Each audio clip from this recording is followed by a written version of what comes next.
Hello everyone and welcome to episode 45 of my Blackburn Rovers Football Manager 2017 career mode.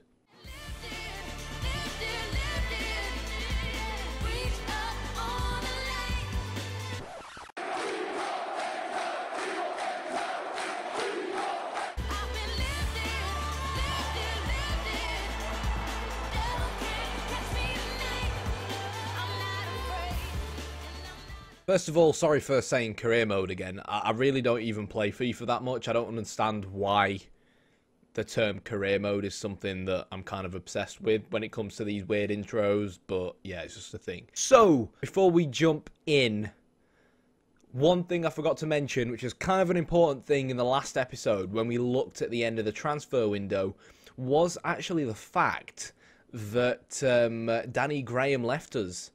Obviously, a bit of a legend in terms of what we've achieved so far, but I think it's safe to say that at 34 years old, he's kind of past it. Only scored 7 goals for us last season, didn't really feature too much either, kind of seemed like the right time to get rid of him, and he was on pretty big wages as well. So when Piaka came in from Juventus, it was kind of a no-brainer, really.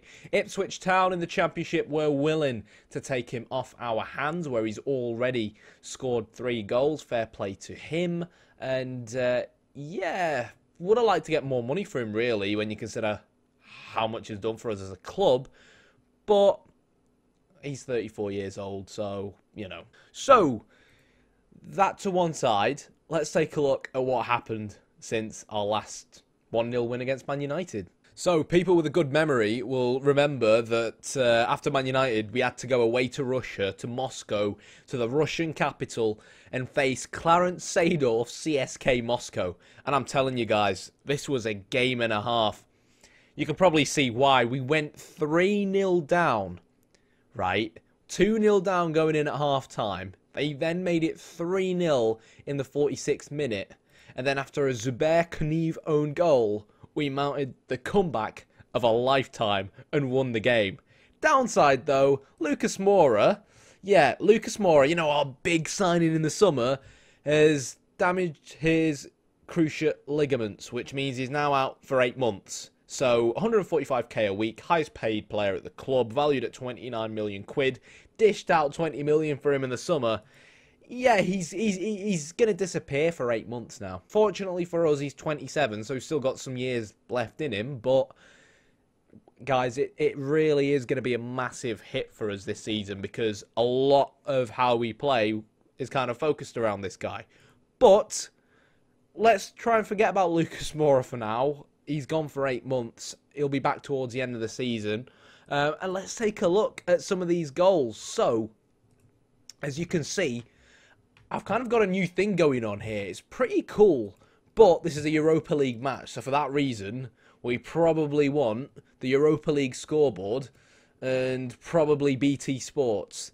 I know some people might be looking at this and thinking, what the hell just happened? So our match stats have moved to the bottom right-hand side now. And we're going to have different scoreboards and different TV channels depending on whether it's a Premier League game or a Europa League game and so on. I just kind of hope that I don't need to kind of set it up at the start of each game, otherwise it might kind of like ruin the flow of some of these videos. Obviously, this is just a highlight, so yeah, it doesn't matter if you guys have seen it. But anyways, so this is the first goal that CSK Moscow scored. 13th minute, Jason Steele actually was put in goal instead of Rajkovic. Kind of wanted to do a bit of a Klopp, you know, he sometimes rotates between Mignolet and Karius, depending on the on whether it's a cup and so on. So I thought to myself, I don't want to completely isolate Jason Steele out because he was still kind of our #1 choice last season. And I still want him to push Rajkovic for the #1 spot. So it's kind of like, yeah, let's give him a bit of a run around or a jump around in his case, being a goalkeeper in the Europa League. But as you can see, went 2-0 down. I think both goals could have been prevented by him. That second goal was a great strike, but for me, goalkeeper maybe should have got something on that. Or you'd at least maybe expect a goalkeeper in the Europa League to be able to you know, deal with that kind of strike. So, we came out at half-time, gave the lads a bit of a bollocking. Clarence Seedorf was proper proud of himself. Have you guys seen Seedorf's abs? There's actually a funny video. Go on Google and type Seedorf's abs. The guy was a beast, I'm telling you. One of my favourite players at Real Madrid at one point. But yeah, this is how we conceded our third goal.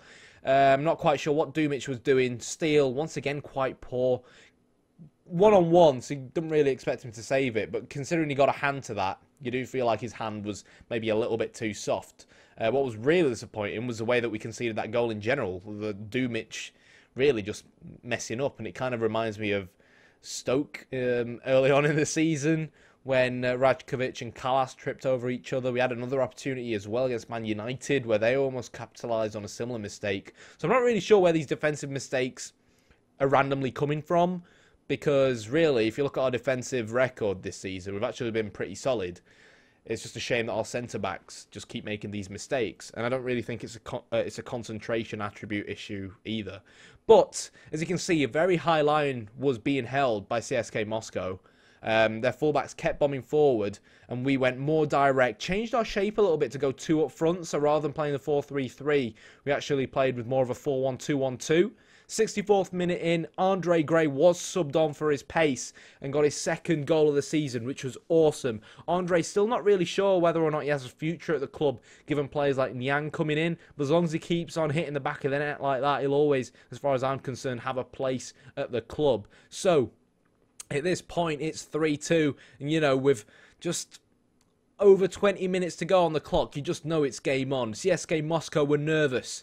Demirbay won the header, and it eventually got recycled by Romeu, who found Augustinson out on wide. We changed our wing-backs as well to wing-backs rather than IWBs, as you can see, to try and take advantage of the width. And Kerem Demirbay kind of like imitated what he did against Man United. Great shot from outside the box to make it 3-3. And at this point, I was kind of like, look, we might as well keep throwing men forwards. We've got the momentum. CSK Moscow are kind of like pooing themselves. And with a lot of time to go, we might as well go for it and see if we can mount the comeback. You know, we brought it back to 3-3 from 3-0 down. May as well have carried on pushing men forward, and exactly that we did. Moura went off in the 12th minute, so, you know, he didn't even play a big part in that comeback. What a comeback it was from us. Really, really, really proud of the guys. Next up, we went away from home at St James's Park, up against Newcastle, where we drew 0-0 as well. Positives, clean sheet. Negatives, well, we didn't score, but you look at the match stats. When you get 9 shots on target, I wonder what the clear-cut chances were like. When we had 2 clear-cut chances as well, it makes you wonder what you've got to do, and it's kind of a similar story to what happened to us at West Ham as well. And really, if you ask me, you know, clean sheets away from home are good, but given how we want to maintain a European spot this season, they're both kind of games we need to win. We then went away at Aston Villa in the EFL Cup 3rd round. Played a bit of a weakened side, it's safe to say. Marco Rog and Andre Gray both getting on the score sheet. A good 2-0 win. And then we had the Arsenal game, and a part of me was like, this Arsenal game should probably be a live com. But another part of me was like, we both know you're going to lose against Arsenal. You always lose against Arsenal. You always say, let's make the Arsenal game a live com. You always outplay Arsenal, and you always somehow figure out a way to lose to Arsenal, because Oxlade-Chamberlain is OP, Walcott is OP, Cavani is OP, and Arsenal will always somehow find a way to beat you. And that's exactly what happened. And what really, really makes it a kick in the teeth is look at them bloody match stats, guys. I know we were at home, but Jesus Christ, come on. 11 shots on target to their 3. And somehow, we didn't win the game. Clear-cut chances-wise, both teams had clear-cut chances, so, you know, I'll own up to that. But it just makes you wonder. A lot of the time, when you have loads of shots and lose games, people will often suggest, are you working the ball into the box? Are you making sure you're not just shooting from distance? But 11 shots on target.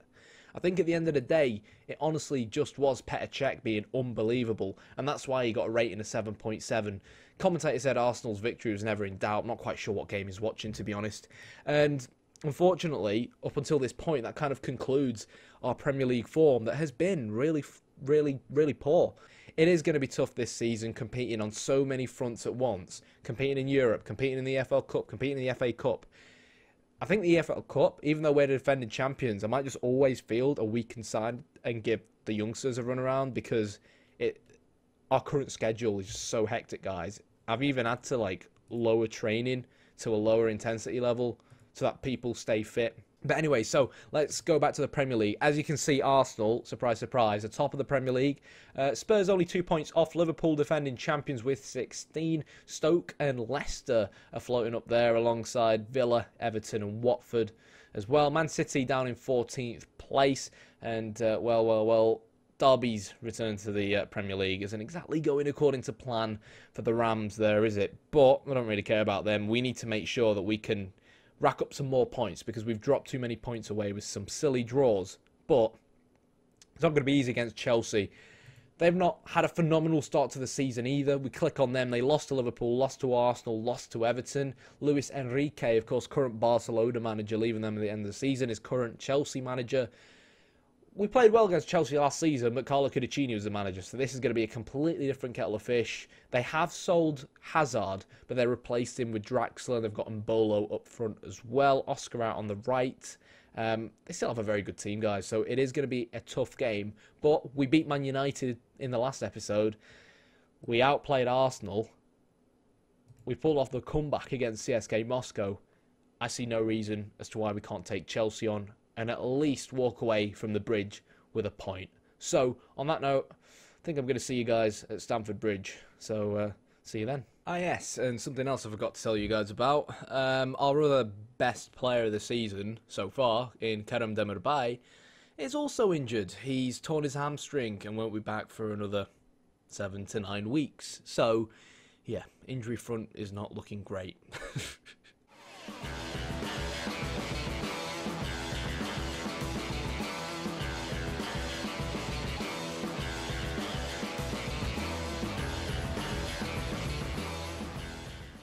Alright guys, welcome to Stamford Bridge. As you can see, we've got our new fancy scoreboard and things. Hopefully you like it. But here we go. It's going to be an incredibly tough game. And this is actually going to have to be something I get used to as well. Because I'm not actually used to needing to wait for something to come down for me to be able to pause the game. I'm not really comfortable with it, to be honest. But we'll get used to it. Good ball there. Oh God, Nyang, one-on-one. Oh! How's he not scored there? I mean, the whole thing looked like a bit of a mix-up, to be fair, but you've got to score them. You've got to score them. So we're going to have to move the match stats up a little bit, so it lets me do this. So, formations. As you can see, we've gone with Piaka out on the left, Nyang out on the right. Makes me wonder maybe if it was Piaka or Gray, definitely. On the end of that 1 versus 1, it could have probably ended differently. But yeah, they're the front three that we've gone with. Elenia and Marco Rog are going to be our 2 central midfielders, with Kerem Demirbay out injured. I've gone with Tiote rather than Romeu at defensive mid. Romeu's an ex-Chelsea player. I didn't want to put that kind of pressure on him. Fabio comes in at right back. Callas is next to Bath. Dumic has been dropped. It's always good, you know, to have competition and rotate your centre-backs. And Augustinson, of course, is out on the left. You look at this Chelsea side. It's a quality Chelsea side. Oscar, not really ideal to be out on the wing there. To be honest, he's more than likely going to be coming inside because he has the advances we can see. Pedro Pereira out on that right-hand side. New signing for Chelsea, 20 million quid is what they paid for him last season. He's got 2 assists already, nice early on in this season.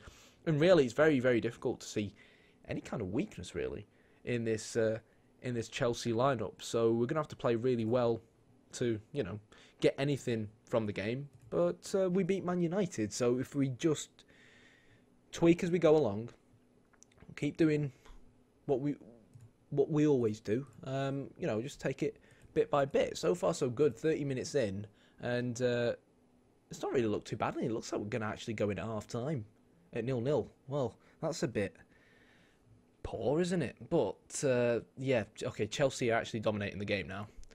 Cheers for that key highlight. So as you can see, yeah, bar that first opportunity we had, we didn't really create much. So it's maybe about time that we try and work some magic. But it's kind of hard because you've not actually seen any highlights. So Mbolo up front, a lot of pace on this lad. Fortunately for us though, we don't really play with a high line, so that shouldn't really be too much of an issue. And the fact that Tiote is kind of protecting the defence, it should be okay. I don't really want to change my wing backs either, start bombing forward too much, because there's so much pace and attacking quality on Pereira and Rahman and Cuadrado out there. It almost seems like there's not going to be much point. It even makes more sense to keep him as IWBs for when Oscar cuts inside. So the real question here is, what are we going to individually do to try and change things around? I'm not really sure there is much we can do, to be honest. Piaka and Nyang have had poor games, so what are we going to do from here? Right, okay, so what we will do is I've taken dribble less off to kind of give our players a little bit more freedom, but I've also lowered our tempo, set retain possession, but then increased our passing directness to mixed. So by reducing our possession, I kind of hope, our tempo, sorry, I kind of hope that it then kind of gives us a way to hold onto the ball that little bit better and reduce the amount of mistakes that we make, because sometimes when you play with a higher tempo, your players kind of try to play with a higher tempo and will be drawn into making some more mistakes. And given that we don't have Kerem Demirbay's technical ability in the side, it might be a good idea. But yeah, we'll just go with that really, because I don't know, we've not really seen too many highlights, and we've kind of kept Chelsea at bay. Going to our tactics for a second. So Romeu is going to come on in the defensive midfield position. Gray's going to go on as an advanced forward, and both these guys will basically now play out wide. So Piaka will be an inside forward, and I want him on support. And the question is, who are we going to bring on out on the right hand side? There's really none other than James McLean, who will also out on this right hand side be the inside forward, but this time on support. Don't want to make too many more changes just yet in terms of personnel. Given it second thoughts, we are away at Chelsea, so for that reason Andre is going to change to a deep lying forward, and yeah, we're not going to retain possession. We'll go with that for now. I really just want to see us carve out some more chances. Good catch there from Rajkovic. And maybe just increasing our width that little bit, you know, by telling those slightly more central players to try and drag themselves out a little bit wider might help. But here we go. Andre Gray needs to make sure he does not lose the ball here, but Kante tackles him, and it's a really good ball forward to Embolo. Cuadrado now down this left-hand wing. Good pick up there from Tiote. Kante shoots. Kante, oh my god, I was going to say Kante scores. Yeah, there's a good job with taking Tiote off then. That was the second mistake that Tiote does. Fabio definitely struggling down that right-hand side, but here we go. He's going to throw the ball to Andre Gray. Needs to whip the ball in here. It gets picked up though, and Chelsea are able to counter-attack, which is something Luis Enrique's sides like to do. Really good tackle though from Romeu, who will find a creative player in Alenia, who finds Piaka. What a header from Piaka. Andre, that's got to be a penalty. It is. 68th minute, and we somehow managed a penalty. And that all really came from Piaka's header. What a header. He's got a header steal, that lad. But Andre needs to make sure he can score this penalty now. He has to make sure he can score this penalty. If we can score this penalty, I think we guarantee at least 1-1 coming out of this game. But Courtois saves. I knew that was going to happen. I just knew that was going to happen. You don't score penalties on FM against Courtois. Right, okay. We might have to settle for a draw. I think we're going to have to settle for a draw then. That was our chance there to take the lead. And our front players just have not really been on point. Okay, so how are we now going to change this? So these guys are going to now have to drop back and become wide playmakers. Leave Piaka on attack. McLean on support. I'm actually going to swap him around, actually. Let Piaka be on the right because he is right-footed, and leave McLean out on the left. I think that will help us. Varela will come on and change him to be fullbacks on support now. Let's just double check the man marking of these guys. We're going to go with that. Are we? No, we're not. We're going to go shorter passing, retain possession, higher tempo though, play a bit more narrow, and remove that. So this now means that we've got more men behind the ball, hopefully make us that little bit more solid, which is really something we want away at Chelsea. And I'm really sorry, guys, but this has been quite an uneventful game bar our penalty shout. The positives, we kept Chelsea quiet. The negatives is that it's our third 0-0 result in a row away from home. Granted, it's against Chelsea, but it's not really helping us in terms of the fact that we're 11th in the table. But at the same time, it's Chelsea. So, yeah, I can't really be upset with it. What really upsets me is the fact that Andre Gray didn't score that penalty. And given the fact that we have players like Piaka in the side, I kind of feel like Piaka or Alenia or Rog should have been taking that penalty. Heck, even Radkovic could have probably scored that penalty. Assertively, I'm going to calmly tell him I'm not happy with what I've seen. As you can see, it fires them up. I'm not going to pretend that I'm over the moon with the result. But as you can see, it's been a poor start to the season. Now, in terms of shots on target, they only had one more shot on target in comparison to us. So it really wasn't that bad of a performance. But I'm not really happy by the fact that it took so much tweaking to even win the penalty. But positively, it means we get another point on the board.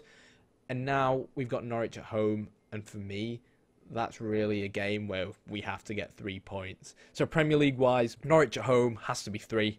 Away at Palace, I'm not going to be able to handle another 0-0 away at Palace. That would probably drive me bonkers. We need to beat Palace. I'll go extra attacking even if I have to. We should be able to beat Everton at home, even though Everton are always kind of hard to play against. Even though last season they didn't really do that well under Roberto Martinez. They finished 17th, almost went down. We almost signed Lukaku. We didn't want to enter contract negotiations with us. We might have to tactically look at how we approach these away games. Strikerless approach, maybe not working too much. And in fact, what helped us get the comeback against CSK Moscow in Moscow, obviously, I'll be very surprised we're playing CSK Moscow in bloody Japan, was we actually switched to a 4-1-2-1-2 narrow formation at the time. That way it allowed us to kind of utilise our creativity in the middle. But now Kerem Demirbay's out. I've got quite a lot of predicaments, actually. This season's been quite a tough season in terms of the Premier League.